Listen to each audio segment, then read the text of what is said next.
On that terrible day when I first opened my eyes after the accident, what would my answer have been?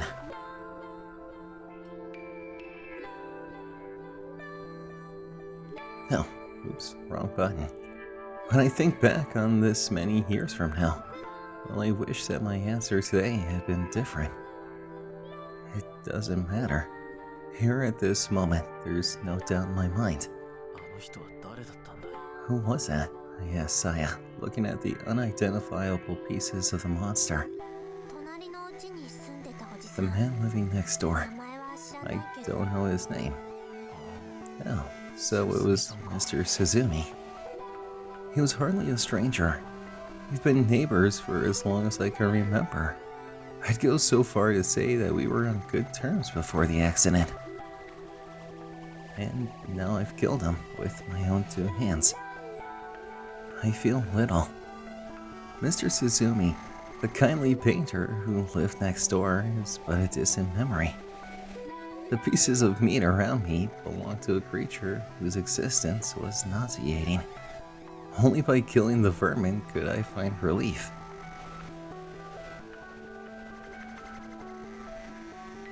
He complained about my yard being filthy, the swine.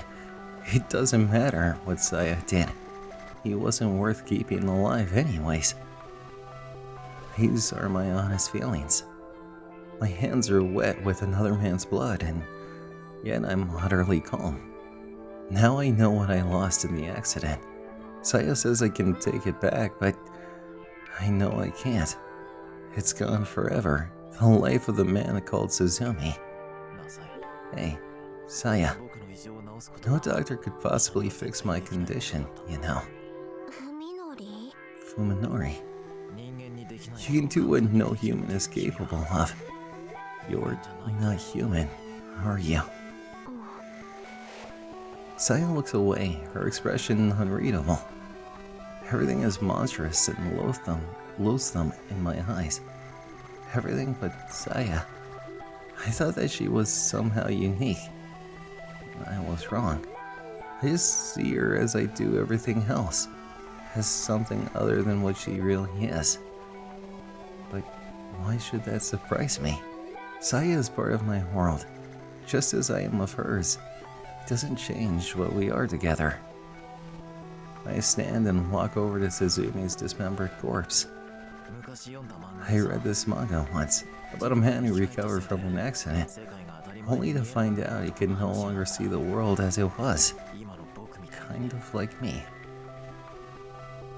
I finally realize that even though the stench of this monster's flesh turns my stomach, their blood and guts smell pretty good.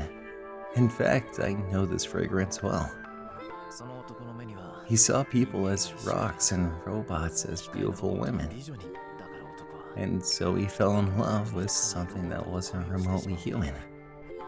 I retrieve the cleaver, pick up a piece of Suzumi's body, and start removing the skin and tendons. Well, just as I thought. The stuff underneath is exactly the same as what Saya and I have been eating. Hey, this looks pretty good. Let's eat it. Fuminori. Oh, sorry. You're in no mood for that now, are you? Now that's dead though, meat is meat. It'd be a waste to throw it away. We should get it in the fridge. Is that alright with you? Sure, I answer easily. There's no longer any room for doubt in my mind. Also, his wife and daughter are probably next door, and they might cause trouble when he doesn't come home. We better hunt them down before they get to the police. Jesus, Fuminori, you've gotten pretty aggressive. Is that what you really want? Saya asks again, this time with a trace of fear in her voice. I guess I still haven't convinced her of my sincerity. So at the end of the manga, the man who fell for something inhuman gives up his own humanity for the sake of their love. A happy ending, don't you think? Fuminori, I don't know if that's actually a happy ending, but I would say to each their own, but you're kind of eating people and murdering them, so maybe not to each their own. さやと一緒にいられるのなら You're all I need now, Saya. Nothing else matters as long as we're together. Tossing the knife and meat aside, I pull Saya into my arms once more. I can say it now, can't I? Saya, I love you. As Saya wipes away the tears from her eyes, I can no longer see any hint of fear in her face. あなたのこと後悔させた I くないの don't want you to regret this. I don't, but I've sworn my oath, and Saya has accepted it. We have nothing to fear now, and Saya will never need to cry again. でも嬉しい I can't help it. I'm so happy. だよね I guess I'm pretty selfish, aren't I? 苦手でいいよ I don't mind. さやの I always indulge your selfishness anyways. Filled with contentment, we exchanged a smile and set to the task of cleaning the room. A single person produces a lot more meat than I expected. Speaking of which, I seem to remember doing something similar before. あとの二人だ About his wife and daughter. 多分 I think he killed them. 殺してる I heard their screams. そうか Well, that makes things easier. After we finish here, we should go gather the meat from the Suzumi house. That should be enough to hold us for a while. And we can use the refrigerator to store what won't fit in ours. It's all coming together. Sai and I will just be fine.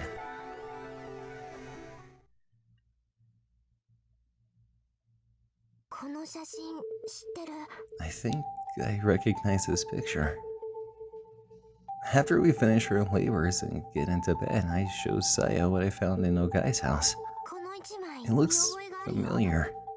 Yeah, I've 確か definitely に been 最 there. 後 The photograph that Saya has selected is the one with the Tochigi Prefecture address on the back. これは That's a house, right? I see trees and 木と mountains. 山 そう Yeah. 文成 Oh, すごいね Fuminari. You can see pictures now. まあね A little. At the outset of my ordeal, I had to depend sincerely or entirely on my sense of distance to decipher what I saw. The house is in front of me, the mountains far behind them, the clouds high above. Only distance and scale told me what they were. Photographs and other flat images used to be nearly impossible to make out. Recently, however, I've gotten better at understanding what the things are by their shape. I know what the mountains and sky look like, for instance, and how to tell them apart from different buildings. Each of the three pictures show a similar scene, a lone house in the middle of a thick forest. パパはね Dad called it his そうだって retreat. 言ってた He said that no one would find us there.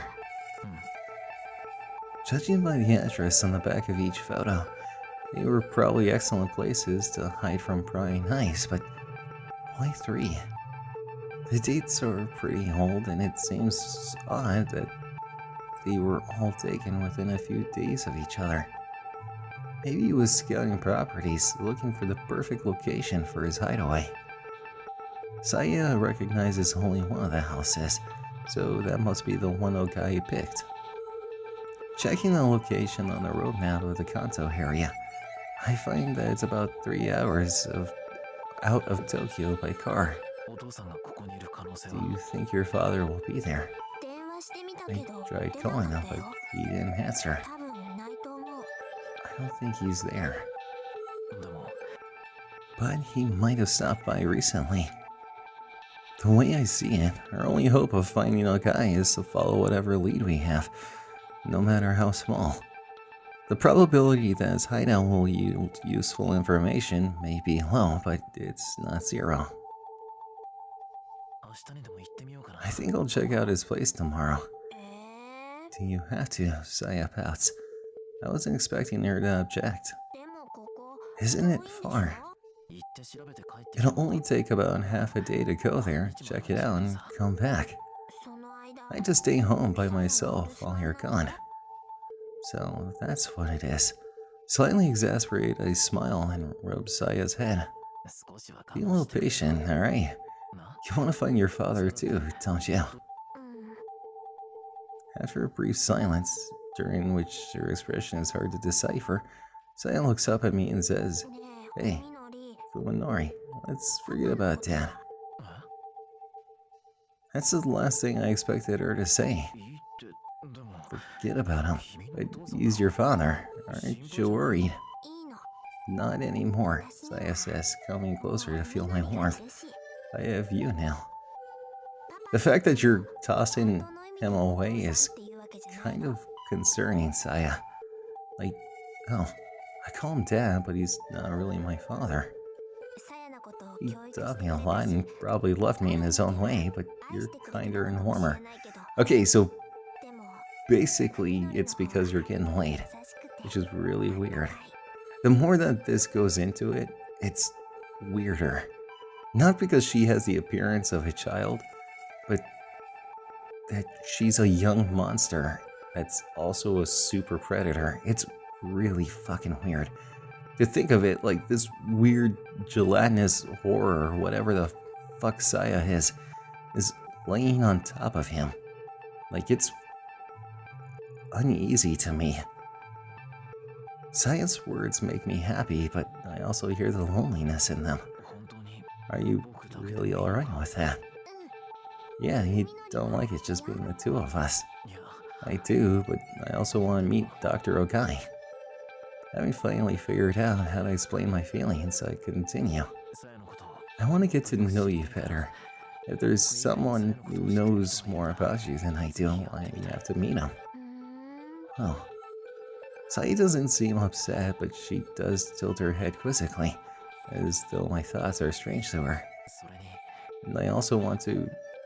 Yeah, I'm gonna check it out tomorrow. Another plan has started to form in my head, one separate from the search for Dr. Okai. If I find the doctor there, great. If I don't, well, I think I can find another use for this mountain retreat. さや I know you'll be lonely, Saya, but try and bear it for a little while. Saya, it's only gonna be like fucking 6 hours. Calm down. やっぱり Fuminori, おみのりには you really want a family and friends, 家族 don't you? とか More 友達とか people you can spend time with. そりゃその方が Well, 楽しいだろうね that'd be more fun, yeah. Fearing that Saya will start sulking, I hurriedly had. でも But 勘違いしな don't い get で me よ wrong. Even if I could have lots of friends, you'll always be special to me. あ I りが know. とう Thanks. Giggling, Saya rubs her cheek against mine. さやもふみのりが喜 I'll ん find で something to make you happy, and something just for you. Oh, cool, right on. I could have sworn there was gonna be a weird sex scene, but okay. I don't know if you could hear that outside, but some kid biffed it like super fucking hard.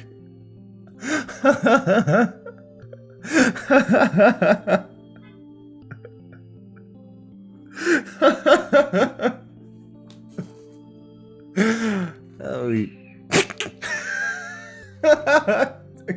I shouldn't be laughing at this kid. Oh, fuck. Okay.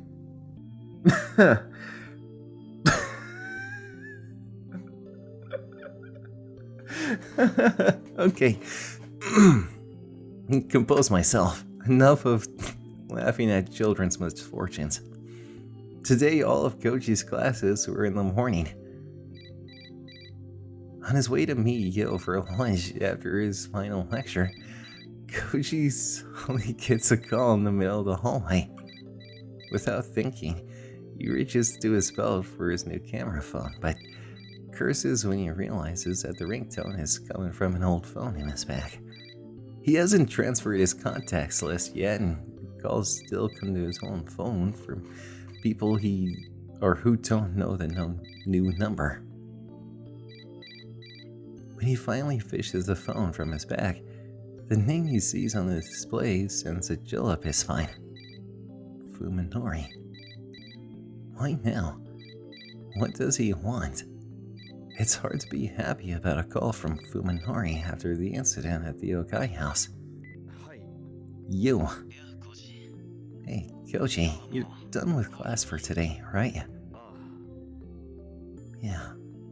Of course, Fuminori would know that Koji is free on Thursday afternoons. 相談がある。 I need to talk to you about something. Can you come to the parking lot? 今すぐにか。 Now. Yeah, I'll be waiting.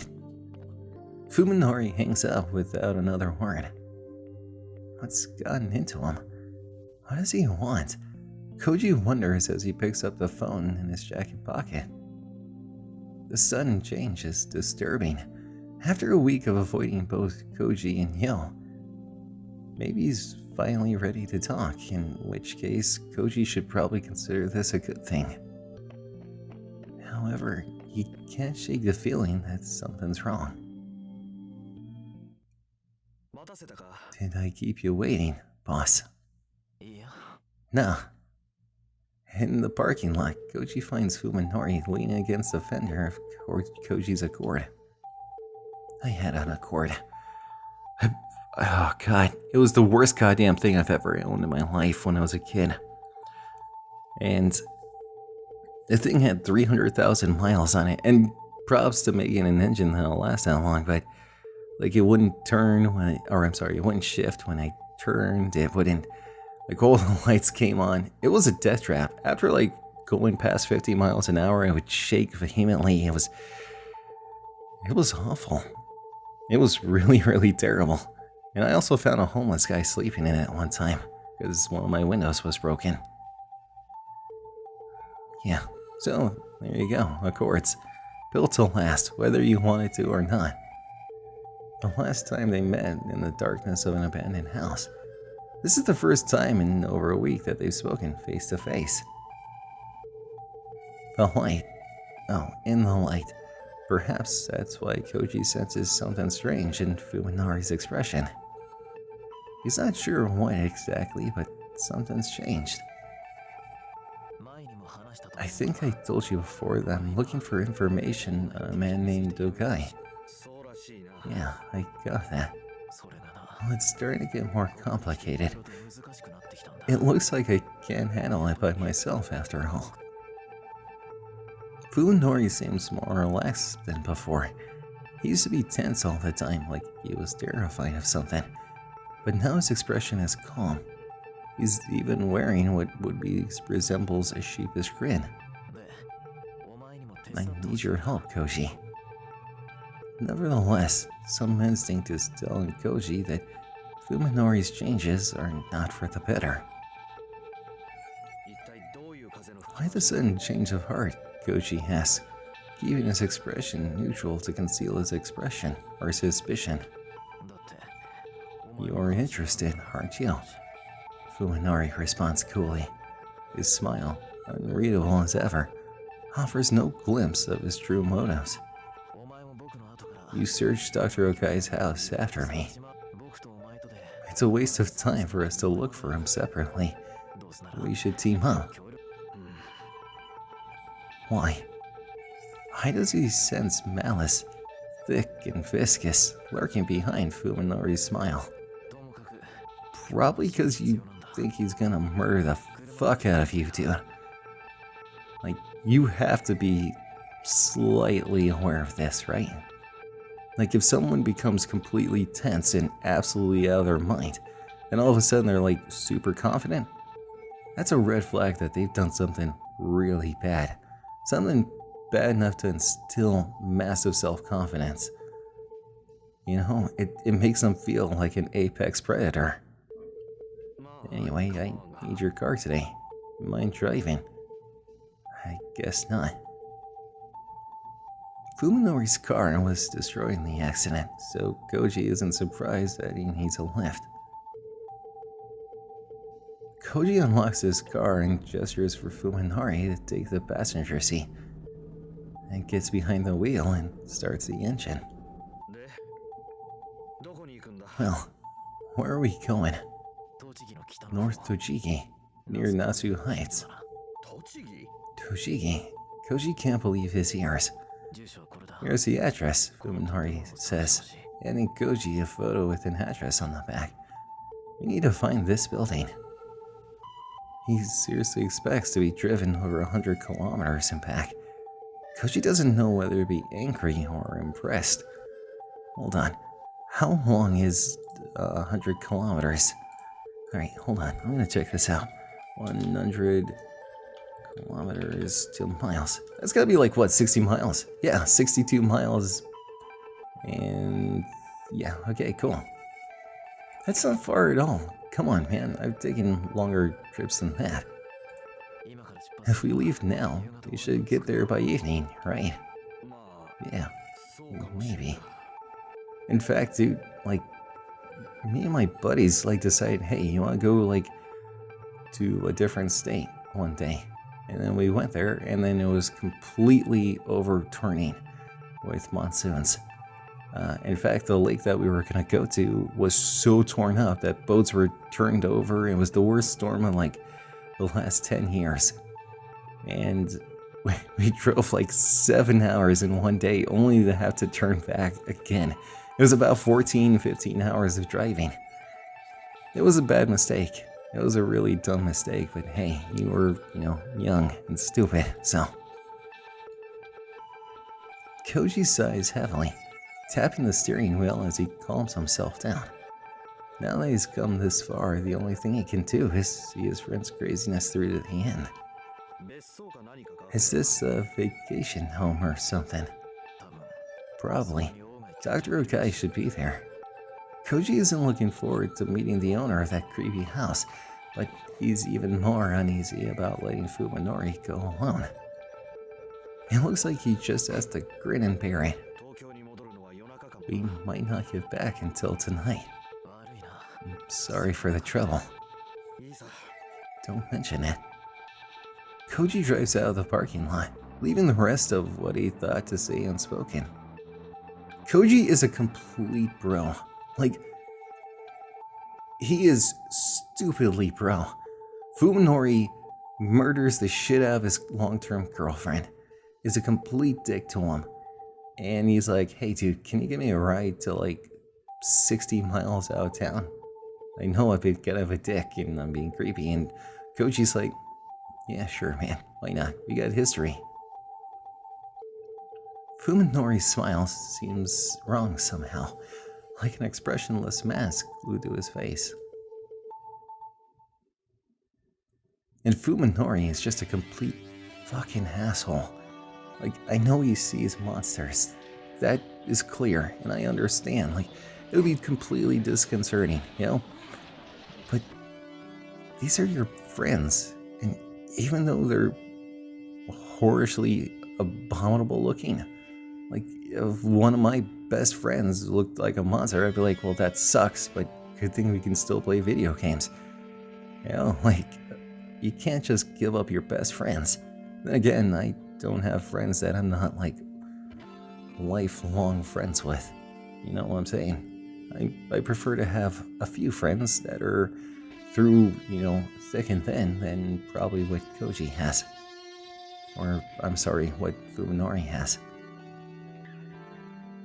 Yo finds herself sitting alone in the cafeteria, searching for a familiar face as her lunch cools on the table in front of her. She was hoping to see Koji today, but she must have had other plans. That wouldn't be at all unusual.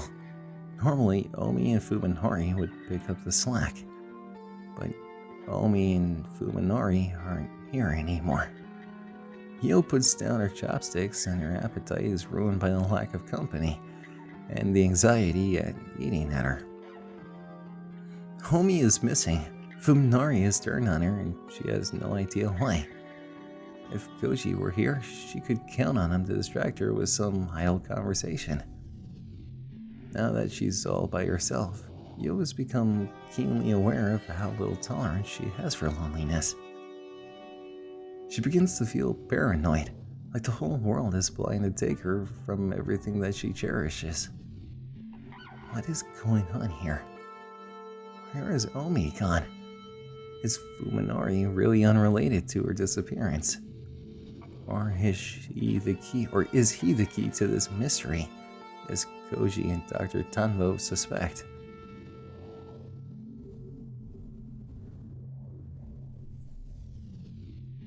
Yo recalls the events of last Thursday. alone and without an outlet for her pain after Fuminari verbally eviscerated her. Yo was lucky enough to run into Koji. Although he could hardly make her problem go away, his kindness was a comfort. At the same time, Omi was on her way to the Fuminori house, and hasn't been heard from since. Yo has only been aware of Fuminari's connection to Omi's disappearance since yesterday, and when Koji revealed the truth during their visit to the hospital. What if a new possibility occurs to her? A reason for why Omi suddenly decided to visit Fuminori. What if it hadn't been a coincidence that Yo ran into Koji that day? What if Koji and Omi have known, holy shit, I am messing up all of a sudden. What if Koji and Omi had known that what transpired between her and Fuminari and had decided to act separately? Why could I not read that sentence properly? Am I having a stroke right now? Omi might have seen the confrontation in the courtyard. She might have been eavesdropping. It's not unthinkable.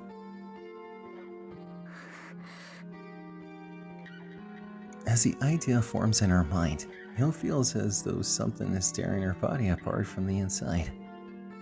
It's only a possibility, but if it's true, then whatever happened to Omi is Yo's responsibility too, isn't it? No, not at all, Yo. Actually, that's completely... Yo, you might actually be one of the dumbest anime characters I've seen in a while. And that's some pretty stupid shit right there. Yo clutches her head, groaning in agony. The food on her tray is now cold, not that she would have eaten it anyway. Despite her frustration and anxiety, Yo was unable to act on her own. She's never been good at adapting to challenges, and no one would ever call her proactive. She hasn't the slightest idea how to respond to this situation. If Omi were here, she'd probably tell Yo to think positive and trust her instincts. Yo has always depended on her friend's energy, and now that Omi's gone, Yo realizes just how weak and useless she is. She can only sink deeper and deeper into the abyss of self-loathing. A sudden ringing of her phone pulls her back from the brink of despair. It's a text message. There's no title, and the sender is Omi. Yo cries out in shock. The message itself is even more baffling. If you want to know more about Sakisaka Fuminari, come to his house alone. Tell no one. You're gonna get murdered. Like, straight up stone cold murdered.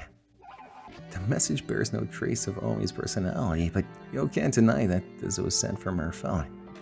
She takes a deep breath to calm herself before typing a reply, taking care that excitement doesn't cause her fingers to slip. Is that you, homie? Where are you? Yo, you are dumb as a box of rocks. Yo presses send. The screen shows that her message was received. As she waits for a reply, her mind fills with questions.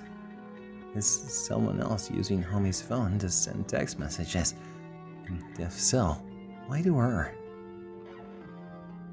Something suddenly occurs to her.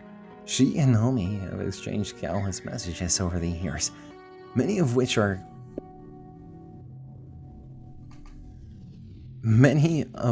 contain the sort of embarrassing confessions that girlfriends share. At times, when her feelings for Fuminori grew too strong to contain, Yo often put them into words for Homie to read. Did Homie put a password on her phone? Even if she had, the person who sent the message was obviously able to unlock it, which means that whoever it is has full access to her history. Do you want to know about Saki Fuminori? Yo reads the strange message one more time. Whoever sent it must believe that Yo has an interest in Fuminori. The phone rings again, startling Yo, but She quickly recovers and looks at the screen. There's no title, and the sender is still Takahata Omi. I'll tell you everything when we meet. Come alone, tell no one. It's not Omi.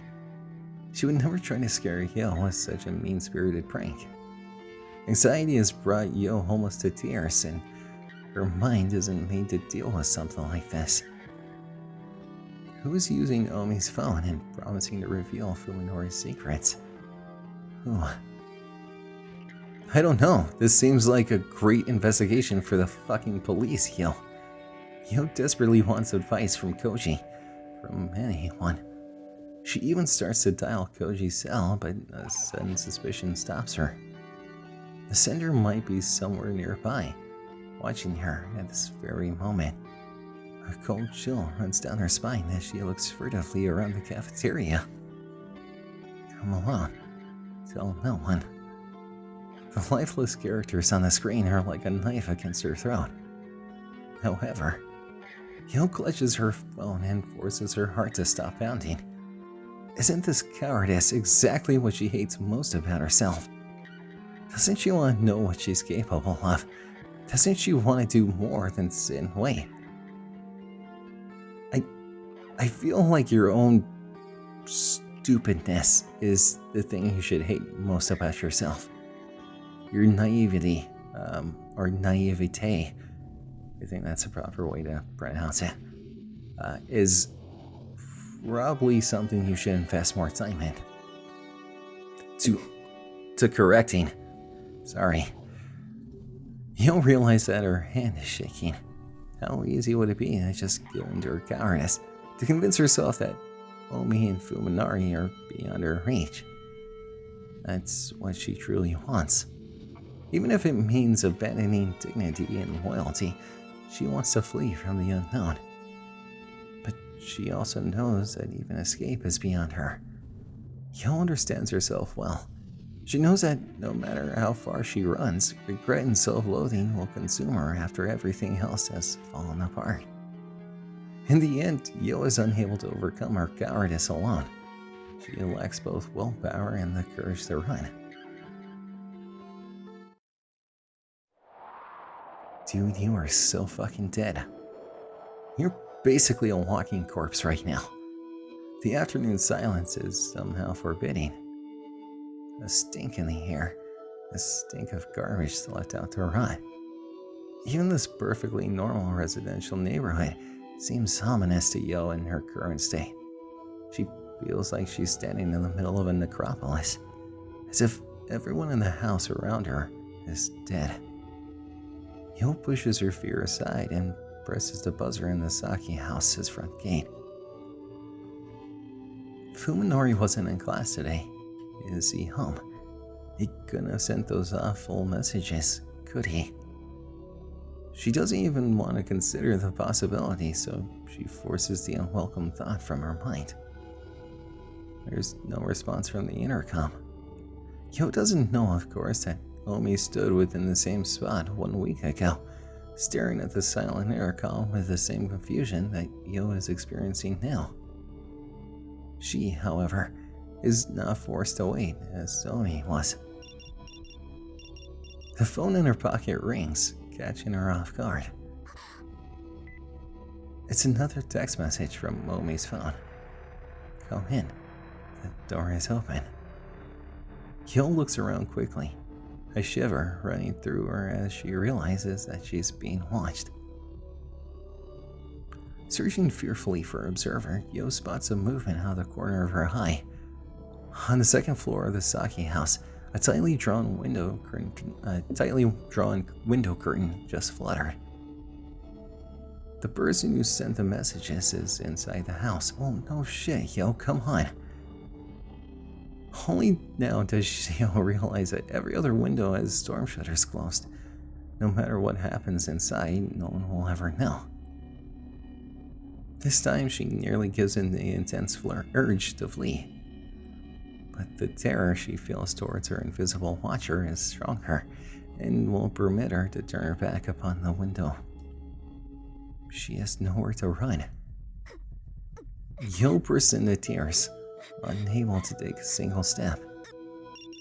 The phone in her hand rings again, demanding that she enter. She steps through the gate. As she enters the house, an overwhelming stench assaults her nostrils. The house is dark, and even though it's in the middle of the day, Fuminori must be out, as his shoes are not in the vestibule. However, Yo catches sight of a different pair of stuffed shoes behind the cupboard. They look familiar, so she pulls them out of the shadows for a closer look. As soon as she recognizes them, her mind desperately tries to deny reality. They're identical to Omi's favorite shoes. Yo has been wearing them many times before, but that doesn't mean Omi is here, she tells herself.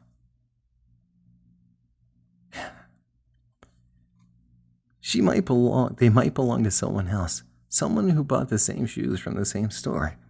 There's no way Omi could be here, is there?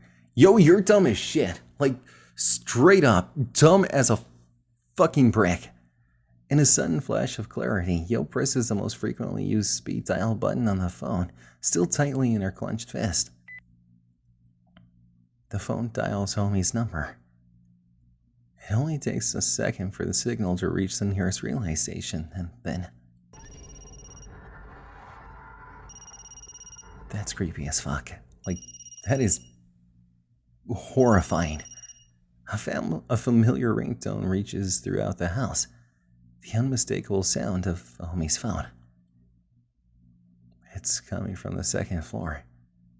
Someone must still be up there in the room with the moving curtains. Omi phone. Hold on, I need to get some water. I am tripping over shit so much. Omi's phone rings for a few moments, and then it stops. As whoever is holding it realizes Yo's intentions, for the first time, Yo feels a definite presence of her formless guide.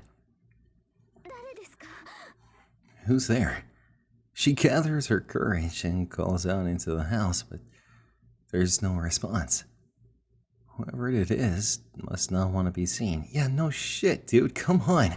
God damn it. Like, fuck, this is creepy, and it's made creepy by your own stupid retardation. Swallowing hard, Yo walks down the hallway to the staircase. Maybe it's Omi. Maybe it's Fuminori. Surely it's just the two of them playing a prank on her. Koji might even be there with them. Yo's mind fills with comforting images of her friends. She needs to believe that there's still hope. Otherwise, she couldn't take another step. Is that you, Omi? Fuminori, are you there? As she climbs the stairs, one at a time, Yo calls out in a voice choked with tears. When they see her sobbing, they'll probably laugh at her. Let them. It would be the happiest moment of her life. She just wants the torment to end. She tries to move faster, but her trembling legs won't let her. With each agonizing second that passes, she begs for release from this nightmare. After climbing for what seems an eternity, Yo finds herself standing in the second floor hallway. No sound greets her. There's only gloom, brimming with silent malice. Omi. Omi, are you there? She shuffles forward, calling out in a weak voice. Come out already, please. I can't take this anymore. The door in front of her is half open. It must lead to the room that overlooks the front gate. Yo watches helplessly from the corner of her mind as her body, seeming to move of its own volition, slowly opens the door. The room's empty. The damp, stinking hair clings to Yo's skin. Please, stop this. She's at her limit, unable to take a single step more. Her spirit has been utterly crushed. Perhaps this is the moment her tormentor was waiting for. Are you fucking for real right now? Seriously? Fucking, are you goddamn serious? Holy fuck, I am really pissed off right now. God damn it. I was super, absolutely fucking like creep the fuck out and then bam, tentacle porn. Are you fucking serious right now? God damn it. God damn it, Saya Noura. There is parts of me that really, really fucking like this, and it's not the goddamn porn parts. It is a really creepy goddamn visual novel, and then they shoehorn fucking porn into it, and it really goddamn pisses me off. Motherfucker. Do you remember the 21st night of September? Love was changing the minds of pretenders. We're chasing the crowds away. Our hearts are ringing in the key that our souls were singing. As we don't see the night, remember.